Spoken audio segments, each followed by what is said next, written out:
Vamos a conversar ahora con el economista Aníbal Sánchez Aguilar, es jefe del Instituto Nacional de Estadísticas e Informática, sobre un tema que efectivamente, no solamente por las cifras, sino por la triste realidad, es decepcionante y preocupante. Es decir, ¿cuál es la situación de los penales? ¿Y qué nos dicen las estadísticas al respecto? Se ha hecho un primer censo de establecimientos penitenciarios, los resultados se dieron a conocer ayer, y vamos a conversar justamente con el señor Aníbal Sánchez para que nos cuente un poco los detalles. Estamos hablando de una realidad muy deficiente y problemática, ¿no es cierto? Como era de imaginarse. Pero al mismo tiempo todo esto debiéramos haberlo conocido antes, es decir, recién tenemos cifras definitivas que nos van a dar, en fin, el espectro de toda esta situación deplorable, en el fondo, antihumana y simplemente, como siempre se ha dicho, que lo que nos permiten es reflejar escuelas de delito más que centros penitenciarios.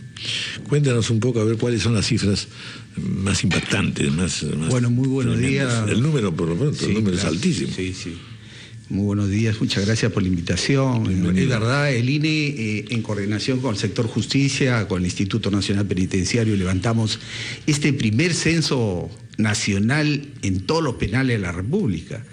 Y la cifra que hemos registrado son 77.086 internos, que es una cifra bastante elevada, que desde ya nos dice un dato difícil. El hacinamiento es bastante elevado, claro, 132%. ¿Cuál es su equivalencia?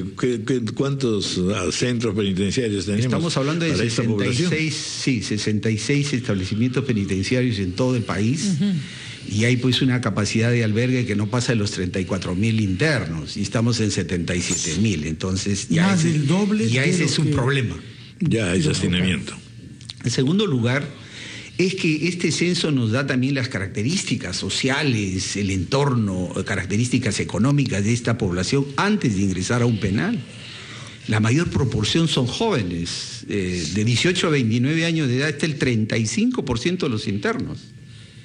Y más del 50% de todos los internos tienen menos de 35 años. Entonces ya nos está diciendo un dato muy importante para las políticas educativas, laborales, de inserción laboral, etcétera.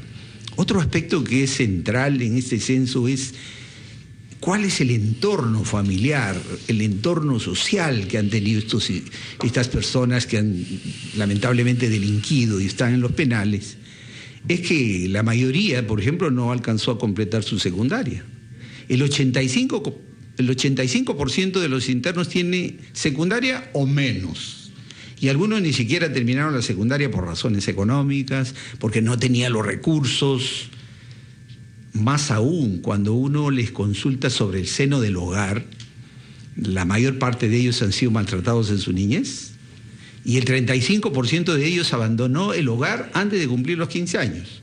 Entonces yo creo que esos son condicionantes, o en su barrio habían pandillas, cerca del 46% de ellos nos cuentan que habían pandillas, bandas, incluso un familiar, el 30% de ellos ya estaba preso antes que ellos ingresen a un penal. Entonces, todo esto son condicionantes que definitivamente nos dan una radiografía muy importante para cruda y terrible. Y para las políticas criminales va a ser muy importante, y para las políticas de seguridad ciudadana. Bueno, y para las políticas educativas, sí, y también políticas familiares. Así es. O sea, porque el fenómeno pues no es solamente concentrado al tema de la población y de la delincuencia, sino que fundamentalmente estamos reflejándonos en una sociedad imperfecta en muchos sentidos. Y hay condiciones económicas también desfavorables que vive esta población, ¿no? La mayor parte de ellos, si bien señalan que han tenido un empleo antes de ingresar al penal, pero son empleos de obreros o trabajadores independientes en el comercio, los servicios, a veces empleos precarios. Y un tema que va acompañado a la realidad de esta población es que 1 de cada 4 consumía drogas antes de ingresar al penal. Bueno, sin ánimo de justificarlos, no es una población que tuviera muchas alternativas tampoco. Sí, así es. Uh-huh. Es verdad. ¿Y los delitos más comunes? Los delitos más comunes, casi el 30% de ellos están internados o acusados o procesados por robo agravado. Ese es uno de los principales, principalmente en los varones. Y el tráfico ilícito de drogas, en el segundo lugar, y donde ese porcentaje pequeño de mujeres, cerca de 4.500 internas, están de alguna manera ligados a temas de tráfico ilícito de drogas. Y otro delito que es lamentablemente alto en los penales es la violación sexual de menores. Es increíble, ¿no? Hay una población altísima, sí, ¿no? Es un dato que llama la atención y que va correlacionado con otro dato. Por ejemplo, el 8% de las personas que han cometido delito lo han hecho en el propio seno del hogar. Entonces, el entorno de las familias disfuncionales, estos temas de violación o feminicidio incluso están ligados justamente a eventos lamentables dentro del seno del hogar, o cerca de un 12% en la vivienda de la víctima, claro. Pues gente que puede haber entrado a robar. Pero esos tres tipos de delitos son los que tienen un grueso significativo de la población: el robo agravado, el tráfico ilícito de drogas, la violación sexual de menores y en menor proporción otros tipos de delitos, ¿no? También está secuestro, extorsión. Bueno, y frente a esa hurto, realidad, ¿no? ¿Qué cosa se ha hecho o qué se ha podido ir haciendo en términos de establecimientos, no solamente en números, sino qué capacidad tiene efectivamente de rehabilitar?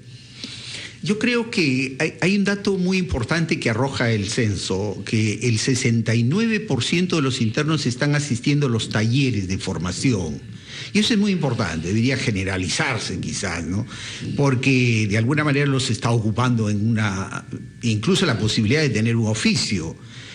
También asisten a talleres de psicología en una proporción muy importante, y también el tema legal, que para ellos es fundamental, ¿no? Esa asistencia legal, la consulta jurídica, que puedan tener y que el mismo establecimiento penitenciario les pueda brindar, definitivamente les es de mucha ayuda. El dato crudo es que 0,25% de los peruanos viven en las cárceles, es decir, más que la diferencia que hubo entre los dos candidatos presidenciales, 77.000. Y luego que hay un porcentaje de extranjeros en nuestras cárceles que está encabezado de lejos por Colombia, seguido de México, y entre los principales hay 4 países europeos. Sí, así es. España, Países Bajos, claro. Portugal, entre ellos. ¿Hay pactos para que estos extranjeros puedan ser expulsados a su país y que liberemos sitios en nuestras cárceles? Bueno, en realidad relativamente el porcentaje es pequeño, estamos hablando de 2,4% de la población total, es algo de 1.800 internos que son extranjeros, es verdad, colombianos, mexicanos, bolivianos, de los Países Bajos, de Portugal, de España también, muchos de ellos por problemas de tráfico ilícito de drogas.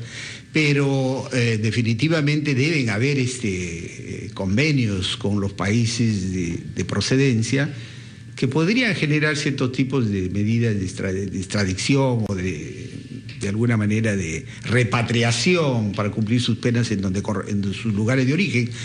Pero claro, eso corresponde a las autoridades de los penales, incluso a ellos mismos en su solicitud de hacer estos temas, ¿no?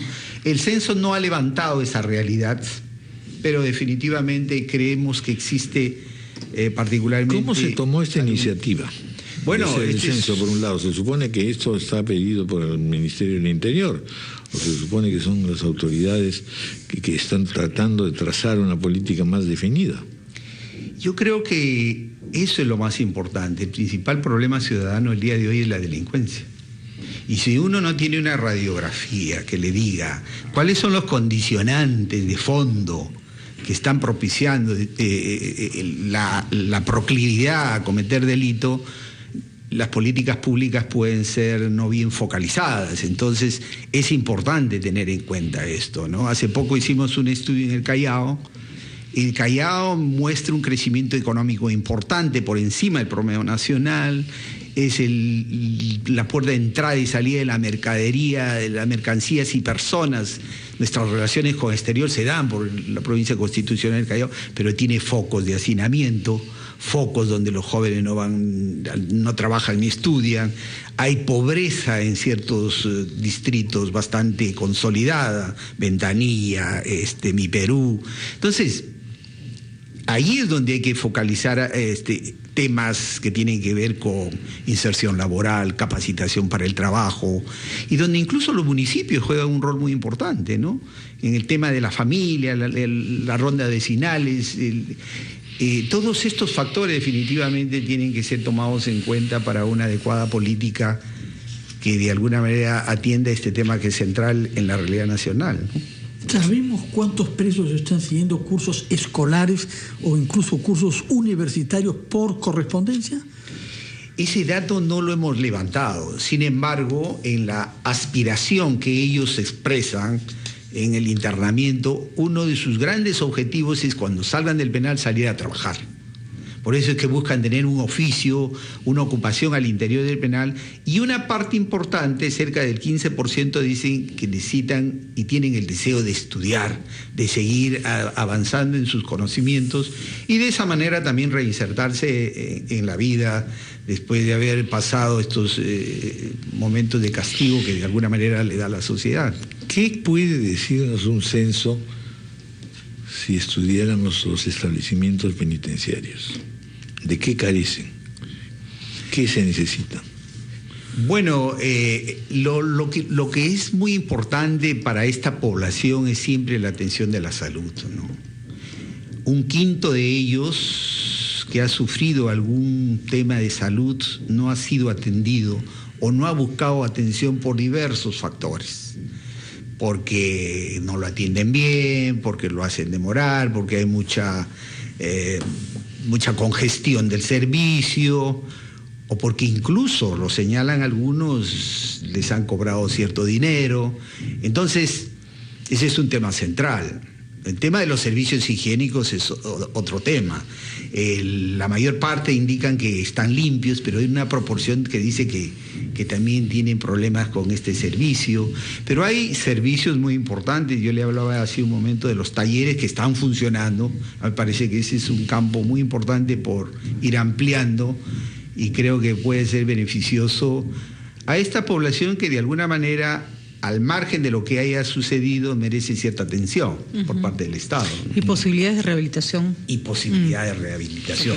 Ahora, también una población que es quechua aymara, es importante tener en cuenta. El 14% son, se autoidentifican como quechua y aymara, y un 10% son afroperuanos, son negros, samos, mulatos, que están internados en los penales, ¿no? Entonces, bueno, la mayor parte se considera, se autodefine, se autoidentifica como mestizo. Le advierto que está dando son cifras temas coloniales. Sí. He estado leyendo un libro justamente sobre eso en la historia colonial y me está contando la misma historia. Seguro. Pero el tema de la autoidentificación étnica. ¿Cuán atrasados están? Exactamente. El tema de la autoidentificación étnica es muy importante.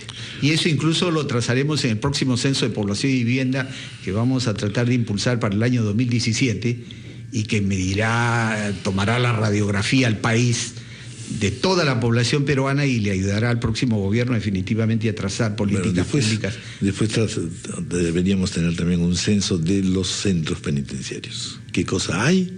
¿Qué hacen? ¿Qué deberán hacer? Sí, por supuesto. ¿No? Muy bien. Muchas gracias, doctor Aníbal Sánchez Aguilar. Muy amable. Muchas gracias. 9:20 de la mañana. Vamos a hacer una pausa.